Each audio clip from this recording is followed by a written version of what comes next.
पुण्यातूनच पुढची बातमी आहे। पुण्यामध्ये ज्येष्ठ मतदार आता घर बसल्या मतदान करू शकणार। मतदानाचा टक्का वाढवण्यासाठी सरकारने हा विशेष उपक्रम हाती घेतलेला आहे। राज्यातील 26 लाखांपेक्षा अधिक ज्येष्ठांना आता मतदानाची संधी मिळणार आहे।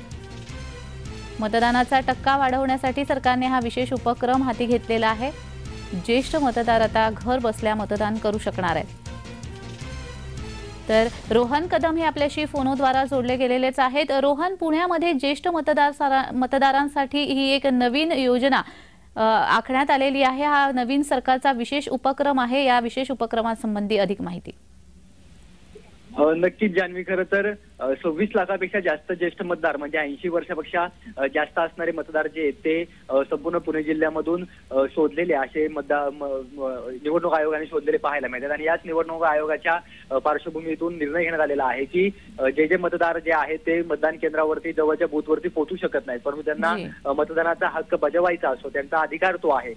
अशा व्यक्तींना जे आहे ते मतदान करण्यासाठी स्वतः निवडणूक विभागाचे निवडणूक आयोगाचे जे आहेत ते लोक त्यांच्या घरामध्ये जातील आणि त्यांच्या घरामध्ये जाऊन त्यांचा मतदानाचा हक्क जो आहे तो बजावण्याची संधी जी आहे ती त्यांना मिळणार आहे, अधिकार जो आहे तो त्यांना मिळणार आहे। त्यामुळे मतदानाचा टक्का तर निश्चितच वाढेल, परंतु जो अधिकार प्रत्येक नागरिकाचा मतदान करण्याचा आहे तो मात्र या सगळ्या निर्णयामुळे अबाधित राहील हे मात्र पाहायला मिळत आहे। जी रोहन, मात्र हा जो उपक्रम आहे तो फक्त पुण्यापुरता मर्यादित आहे की राज्यभरातील इतर जिल्ह्यांमध्ये देखील असं पाहायला मिळणार आहे? लोकसभा निवडणुकीच्या पार्श्वभूमीवर संपूर्ण देशामध्ये अशा प्रकारचा निर्णय घेतला जाऊ शकतो, परंतु राज्यातून पुणे जिल्ह्यातून मतदारांची यादी जी आहे ती प्राथमिक पातळीवरती मागवण्यात आलेली होती।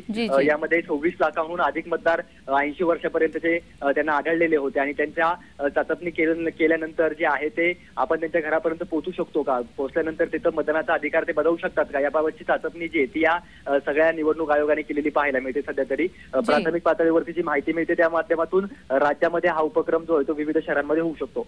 जी मात्र रोहन, यासाठी वेगळी मॅनपॉवर खरं तर गरजेची आहे, कारण बूथवर येऊन मतदार केंद्रावरून मतदान करणं आणि त्यासाठी वेगळी माणसं नियोजित करणं हे फार त्याच्यासाठी आणखी वेगळी मेहनत घ्यावी लागणार आहे, कारण प्रत्येकाच्या घरी जाऊन ते करावं लागणार आहे जिथे जिथे ज्येष्ठ मतदार आहे। तर यासाठी वेगळं काही योजना केलेली आहे का?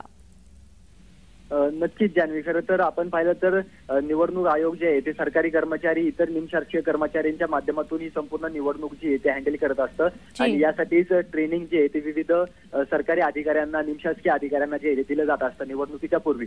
त्या माध्यमातून त्यांचं नियोजन सध्या सुरू आहे। ज्या प्रकारे निवडणुकीचं ट्रेनिंग दिलं जातं त्याच वेळी अशा प्रकारचं ट्रेनिंग देऊन अधिकचे अधिकारी जे आहेत ते घरोघरी जाऊन मतदान करून घेण्यासाठी सक्षम करण्याचं कामकाज देखील येत्या काही दिवसांमध्ये सुरू होणार आहे। आणि निवडणूक जी आहे ती कदाचित महाराष्ट्रामध्ये 3 टप्प्यामध्ये नेहमीसारखी होऊ शकते, त्यामुळे 3 टप्प्यामध्ये ही सगळी निवडणूक लोकसभेची होणार असल्यामुळे मोठ्या प्रमाणामध्ये देखील अधिकाऱ्यांची जी आहे ती संख्या मिळू शकते। अधिकारी यासाठी सराव करू शकतात आणि त्यानंतरच सगळा हा उपक्रम जो आहे तो निवडणूक आयोग हाती घेऊ शकतो। याबाबतची माहिती जी आहे ते निवडणूक अधिकारी जे आहे ते थोड्या दिवसामध्ये पत्रकार परिषदेमधून पूर्णतः स्पष्टता करणार आहेत, परंतु सध्या तरी जे मनुष्यबळ आत्ता जेवढं आहे त्या मनुष्यबळालाच ट्रेन करून त्या मनुष्यबळालाच या सगळ्याबाबतची माहिती उत्तमपणे देऊनच हा सगळा उपक्रम जो आहे तो हाती घेण्याचं नियोजन निवडणूक आयोगाचं दिसून येत आहे। परंतु प्रथमतःच असा प्रकार जो आहे तो संपूर्ण महाराष्ट्रामध्ये होत असल्यामुळे पहिल्यांदाच असा प्रकार मतदानाचा होत असल्यामुळे निश्चितपणाने यामध्ये